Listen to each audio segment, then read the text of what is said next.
બોલીએ ગણપતિ મહારાજની જય, કૃષ્ણ કનૈયા લાલ કી જય, ભાગવત ભગવાનની જય। મહર્ષિ વેદવ્યાસ રચિત શ્રીમદ ભાગવત। ઓમ નમો ભગવતે વાસુદેવાય। સ્કંદ પહેલો।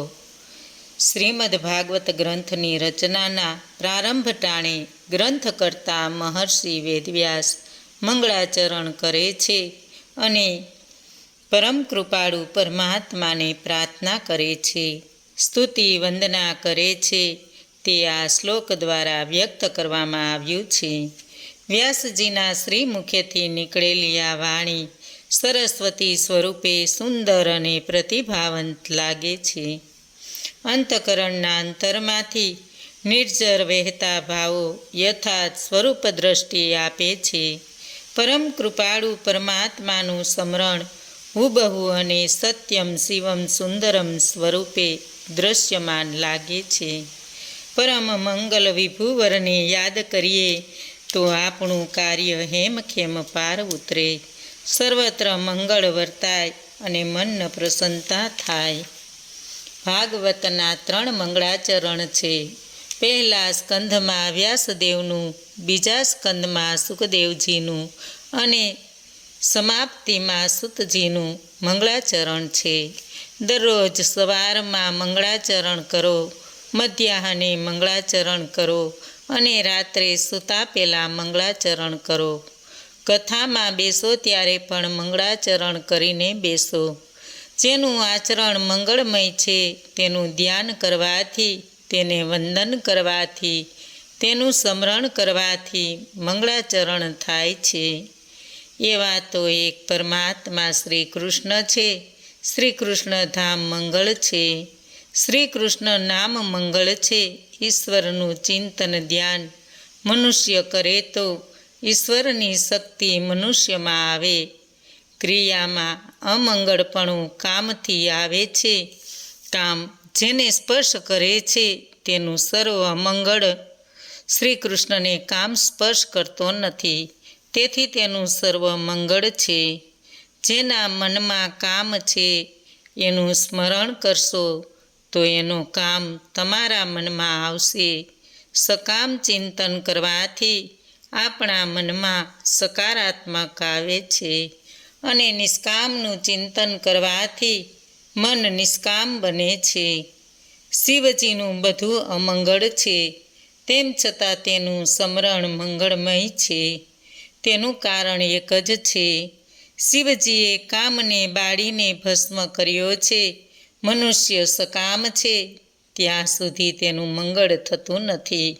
તે જ્યારે નિષ્કામ બને છે ત્યારે તેમનું બધું જ મંગળમય થાય છે। ઈશ્વર પૂર્ણ નિષ્કામ છે, તેથી ભગવાનનું સ્મરણ કરો, ધ્યાન કરો। સતત શ્રી કૃષ્ણનું ધ્યાન ન થાય તો વાંધો નહીં, પણ જગતમાં સ્ત્રી પુરુષનું ધ્યાન ન કરો। સંસારનું ચિંતન કરવાથી મન બગડે છે, તે પ્રભુનું ધ્યાન કરવાથી સુધરે છે। જીવ અમંગળ છે, પ્રભુ મંગળમય છે। મનુષ્યમાં રહેલી કામવૃત્તિ મરે તો બધું મંગળ જ થાય છે। જે કામાધીન નથી તેનું સદા મંગળ જ થાય। મનુષ્યમાં રહેલી કામાવૃત્તિ મરે તો જ બધું મંગળ થાય છે। કામ જેને મારે એ જીવ અને કામ જેનાથી મરે એ ઈશ્વર। મનુષ્યનું અમંગળ કાર્ય જ તેને વિઘ્ન કરતા છે, બીજા કોઈનું નહીં। કાયમ એક જ સ્વરૂપનું ચિંતન કરો। એક જ સ્વરૂપનું વારંવાર ચિંતન કરવાથી મન શુદ્ધ થાય છે। રામ, કૃષ્ણ કે શિવ પરમાત્માના કોઈ પણ સ્વરૂપને ઈષ્ટ માની તેનું ધ્યાન કરો। મંગળાચરણના શ્લોકમાં સત્યરૂપ પ્રભુનું ધ્યાન કરું છું એમ વ્યાસજી કહે છે। વ્યાસજીનો આગ્રહ નથી કે એક કૃષ્ણનું ધ્યાન કરો, ત્યાં ખાસ વિશિષ્ટ સ્વરૂપનો નિર્દેશ નથી। જે ઠાકોરજીના ધ્યાનમાં આપણને આનંદ આવે તે આપણા માટે ઈષ્ટ છે। એકના જ અનેક સ્વરૂપ અને નામ છે। સનાતન ધર્મમાં ઈશ્વર એક જ છે. વૃષભાનુની આજ્ઞા હતી, તેથી રાધાજી પાસે કોઈ પુરુષને જવાનો અધિકાર ન હતો. તેથી કૃષ્ણ ચંદાવલીનો શણગાર સજી સાડી પહેરીને રાધાજીને મળવા જાય છે. કૃષ્ણ સાડી પહેરે છે એટલે માતાજી બને છે. જે પરમાત્મા તે જ માતાજી. ઈશ્વરનું સ્વરૂપો અનેક છે, પણ તત્વ એક જ છે. દીવાની પાસે જેવા રંગનો કાસ મૂકો તેવો પ્રકાશ દેખાશે. સર્વ દેવોનું પૂજન કરો, પણ ધ્યાન એક ઈષ્ટદેવનું જ કરો. વંદન દરેક દેવને કરો, પણ ધ્યાન એક જ દેવનું કરો. વંદન અને પૂજા સર્વની કરવી, પણ ધ્યાન તો એક જ દેવનું કરવું. જે સ્વરૂપની રુચિ હોય તેનું જ ધ્યાન કરવું. ધ્યાન, ધ્યાતા અને ધ્યેય એ ત્રણેયની એકતા થવી જોઈએ, અને આ પ્રમાણેની એકતા થાય ત્યારે પરમાત્માની પ્રાપ્તિ થાય છે. ધ્યાનમાં સંસારના કોઈ પદાર્થનું ચિંતન ન કરો, કોઈ જીવનું ધ્યાન ન કરો, કોઈ જડ વસ્તુનું ધ્યાન ન કરો. ધ્યાન કરવું હોય તો શ્રી કૃષ્ણનું ધ્યાન કરો. અનેક જન્મથી આ મનને રખડાવવાની ટેવ પડી છે. ધ્યાન કરતાં મન સંચળ બને અને સંસારના વિષયો દેખાય ત્યારે પરમાત્માના નામનું વારંવાર કીર્તન કરો. ઉચ્ચ સ્વરથી કીર્તન કરો. કૃષ્ણ કીર્તનથી જગતનું વિસ્મરણ થાય છે.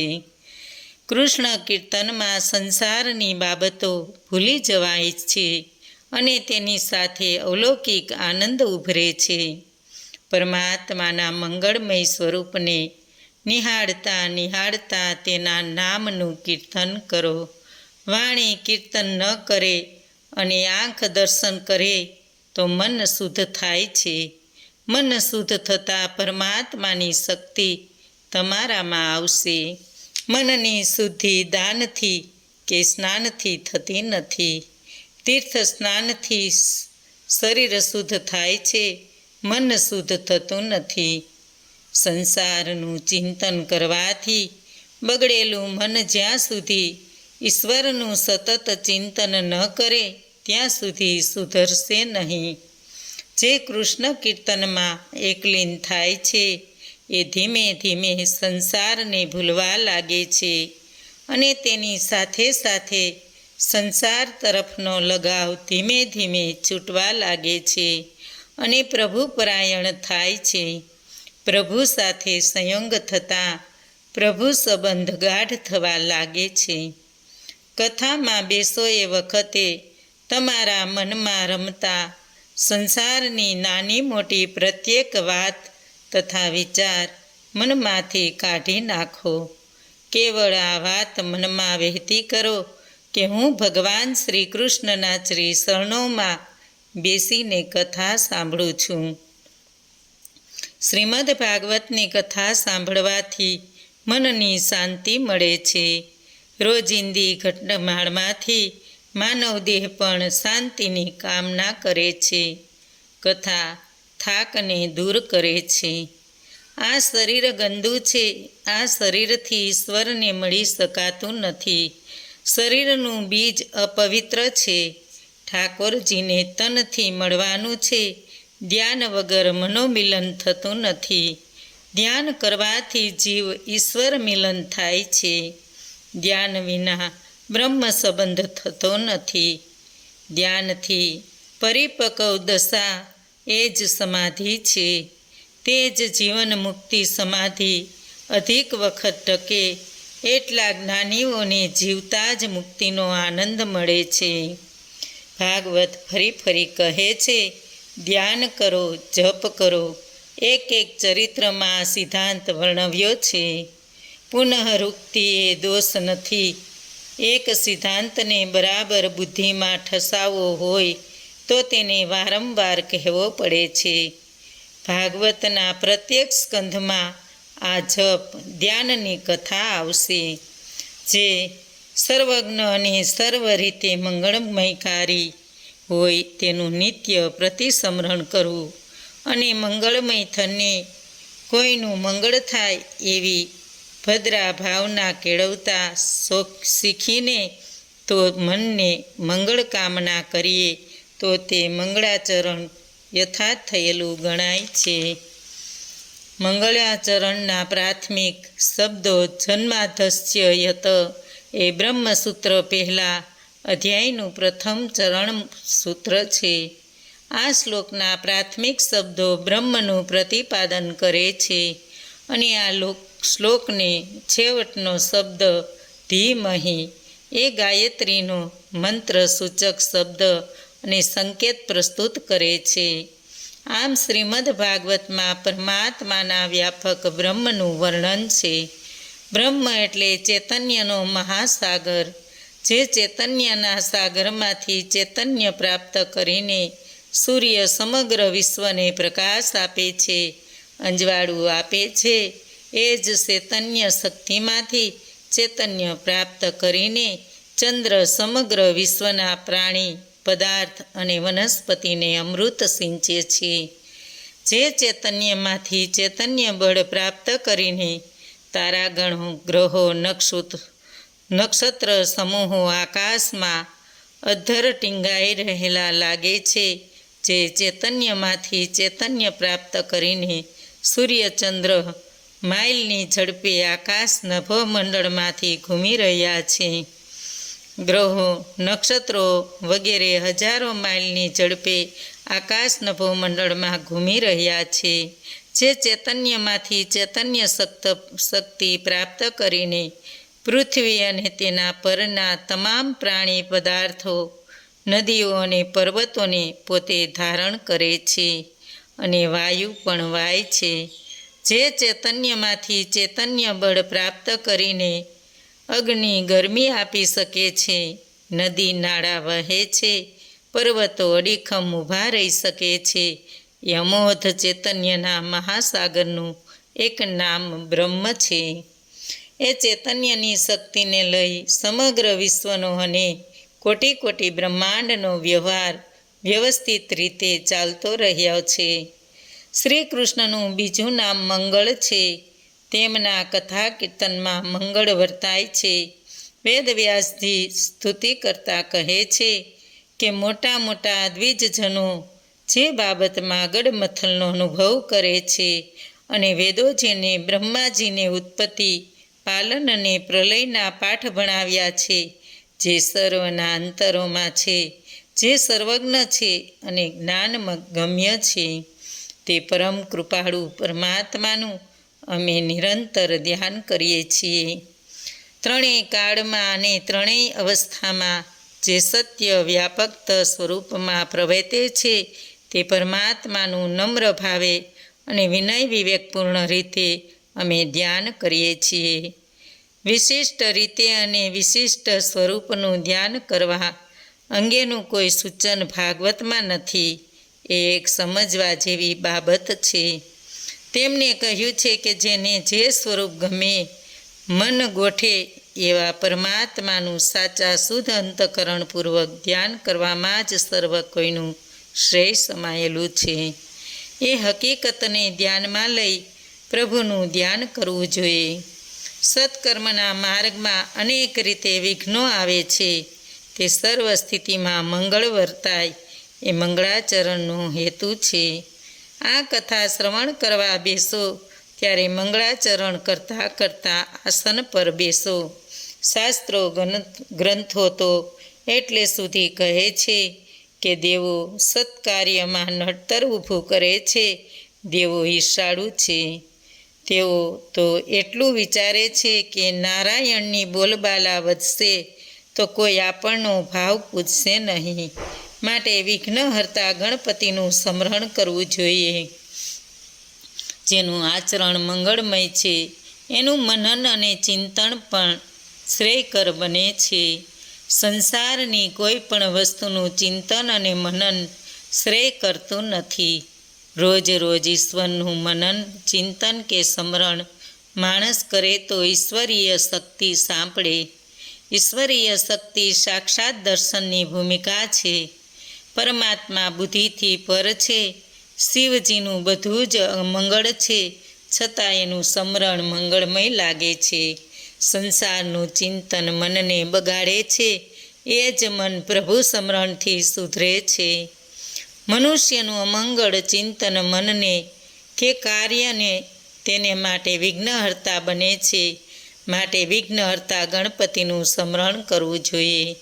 અનેક જન્મના પુણ્ય પણ જ્યારે કારગત નીવડતા નથી અને અંતઃકરણની શુદ્ધિ થતી નથી, તેવા મનુષ્યના શ્રેય માટે તેણે ભાગવત ભગવાનના અધિકારી થવું જોઈએ. ભાગવતનો વિષય મનને ચિંતન અને શ્રવણ દ્વારા મનુષ્યને અધિકારી બનાવવો.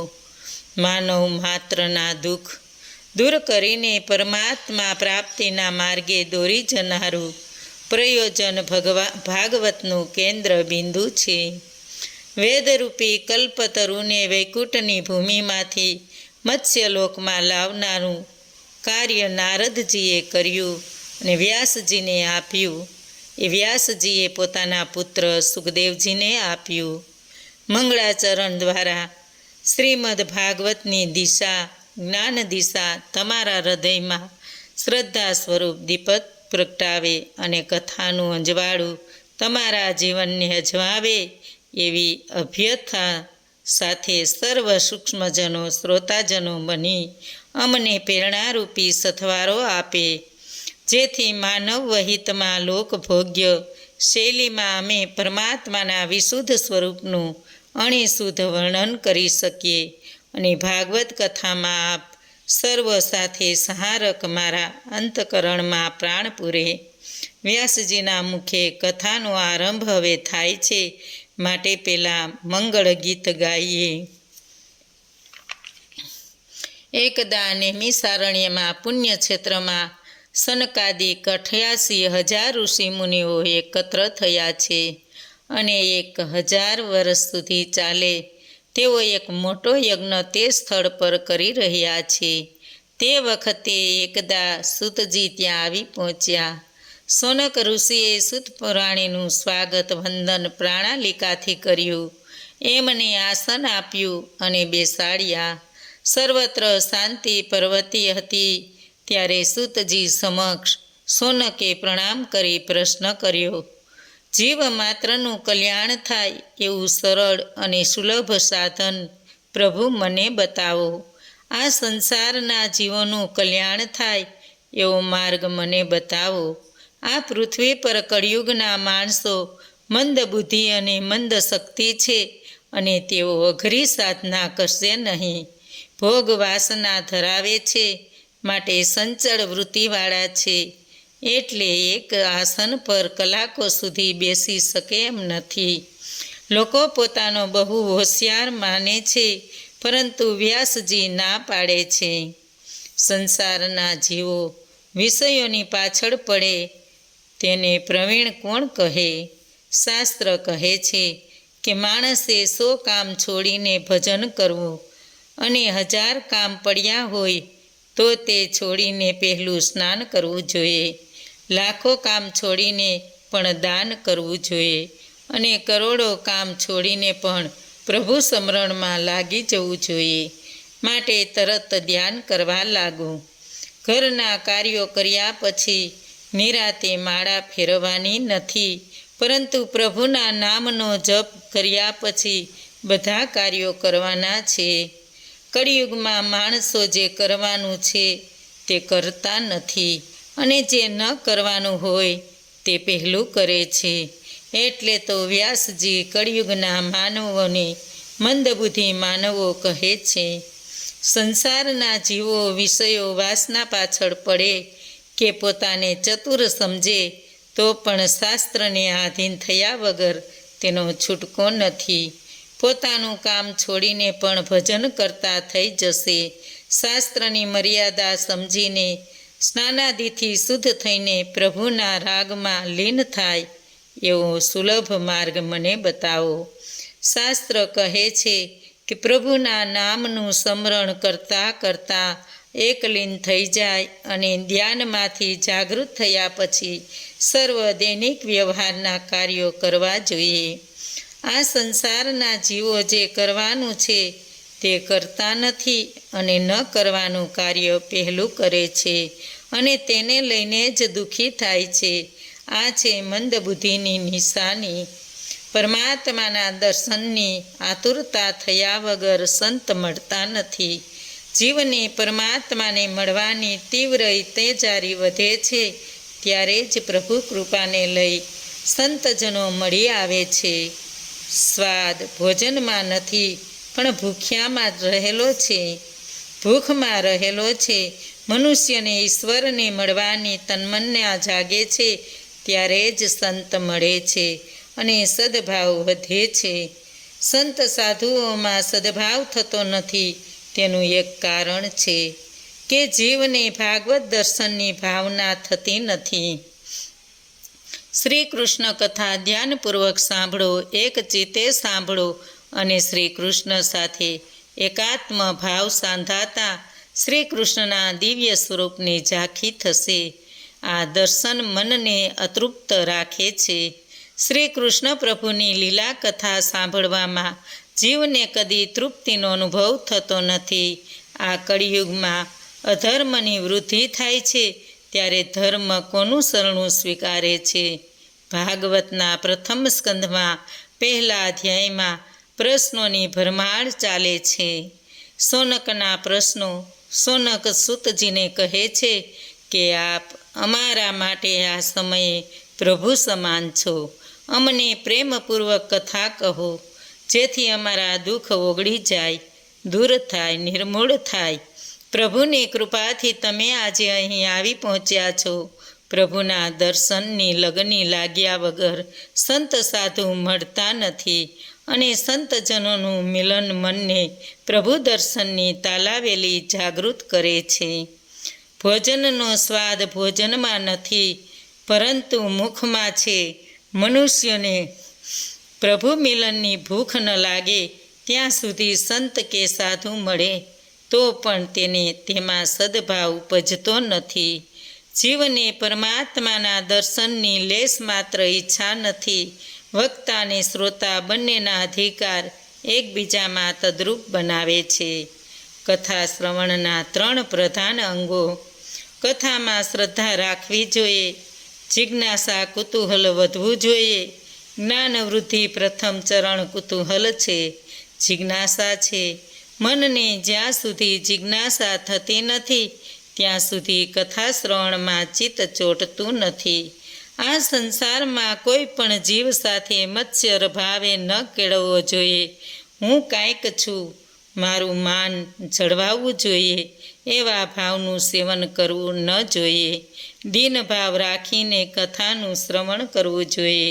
પ્રભુને દીનતા ગમે છે. પહેલા સ્વાધ્યાય પ્રથમ સ્કંધમાં શિષ્યના અધિકારી વિશેનું માર્ગદર્શન બતાવેલું છે.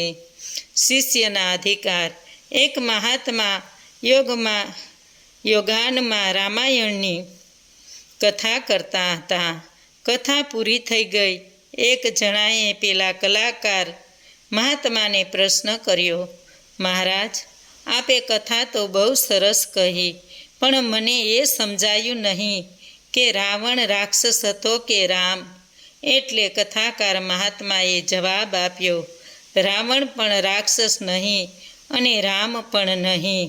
રાક્ષસ તો હું છું જે તને સમજાવી શક્યો નહીં. પરમાત્માની કથા વારંવાર સાંભળવાથી પ્રભુ પરનો પ્રેમ જાગૃત થાય છે, શ્રદ્ધા બળવાન બને છે. સોનક ઋષિને સૂતજીએ પૂછ્યું, સૂક્ષ્મ શ્રી ભાગવત કથામાં અમને શ્રદ્ધા જાગી છે. તમારા પર પણ પ્રેમ ભાવ અને લગ્ની વધ્યા છે. અનેક જન્મના પુણ્ય ઉદય પામે છે. ત્યારે જ અધિકારી વક્તા દ્વારા થતી ભાગવત કથા સાંભળવા મળે છે અને તેમાં તન્મન્યતા સંધાય છે. શ્રોતા અને વક્તા બંનેના વિનય વિવેક હોવા જોઈએ. કથા સાંભળીને વ્યક્તિ માત્રને પોતાનું કર્તવ્ય નિશ્ચિત કરવાનું છે. જન્મનું સારું સાર્થક્ય જીવનમાં શું કરવાનું છે તે કથા શ્રવણ પછી સમજાવવું જોઈએ. કથાના આરંભમાં સુખદેવજીએ વંદન કર્યા અને કહ્યું, નારાયણમ નમસ્કૃત્ય ભગવાન નારાયણને વંદન કરું છું. આર્યાવર્તના પ્રમુખ દેવોમાં નારાયણનું નામ આગળ પડતું છે. શ્રી કૃષ્ણનું આગમન ગૌલોકમાં થયું છે. સર્વ અવતારોની સમાપ્તિ થાય છે, પણ નારાયણની સમાપ્તિ થતી નથી અને થવાની નથી. પ્રજાના કલ્યાણની શુભ ભાવના સાથે આજે તે તપ કરે છે. શ્રી શંકરાચાર્ય નર નારાયણના દર્શન કરે છે. બદ્રિક નારાયણની સ્થાપના ભગવાન શંકરે કરી એટલા માટે કે ભોગીજનો પણ ભગવાનના નરનારાયણના દર્શન કરી શકે છે. જે બદ્રીનાથ જાય છે તેની કાયાનું કલ્યાણ થઈ જાય છે. બદ્રીનાથમાં લક્ષ્મીની મૂર્તિ મંદિરની બહાર છે. તપમાં માર્ગમાં સ્ત્રી અને બાળકોનો સંગ વિક્ષેપ પાડે છે. નારાયણે લક્ષ્મીજીને બહાર બેસીને ધ્યાન ધરવાની આજ્ઞા કરી. ત્યારથી લક્ષ્મીજી મંદિરની બહાર બેઠા છે. સૂતજી સરસ્વતીને વંદન કરે છે ને ત્યાર પછી કથાનો આરંભ કરે છે. બોલો ભાગવત ભગવાન કી જય. જેનાથી શ્રી કૃષ્ણની ભક્તિ થાય છે તે ધર્મ આ જગતના માણસો માટે શ્રેષ્ઠ ધર્મ થઈ પડે છે. ભક્તિ પણ એવી થવી જોઈએ કે જેમાં કોઈ પણ પ્રકારના કામના કે લાલચા ન હોય. આવી ભક્તિ હૃદયમાં નિત્ય નિરંતર થતી રહેવી જોઈએ. આવી ભક્તિ કરીને મનુષ્ય સચ્ચિદાનંદ પરમાત્માનું અનુપમ સુખ પામી જીવન કૃત્ય કરે છે. સૂતજી કહે છે, જીવ અંશ છે, પરમાત્મા અંશી છે. અંશીમાંથી અંશ છૂટો પડે છે અને તેથી તે દુઃખી થાય છે. ભગવાન કહે છે, તું મારો અંશ છે, તું મને પામીને જીવનમાં કૃતાર્થ થઈશ. નર નારાયણનો અંશ છે. કોઈ પણ રીતે ઈશ્વર સાથે એક થવું જોઈએ. જ્ઞાનીજનો જ્ઞાનથી અભેદ સિદ્ધ કરે છે. વૈષ્ણવો પ્રેમથી અદ્વૈત સિદ્ધ કરે છે. પ્રેમની સાચી પરિભાષા અદ્વૈત છે. ભક્ત ભગવાન એક થાય છે. બોલો કૃષ્ણ કનૈયા લાલ કી જય. ભાગવત ભગવાનની જય. આજનું ભાવપુષ્પ શ્રી કૃષ્ણ અર્પણમ. બોલો ગિરિરાજ ધરણ કી જય.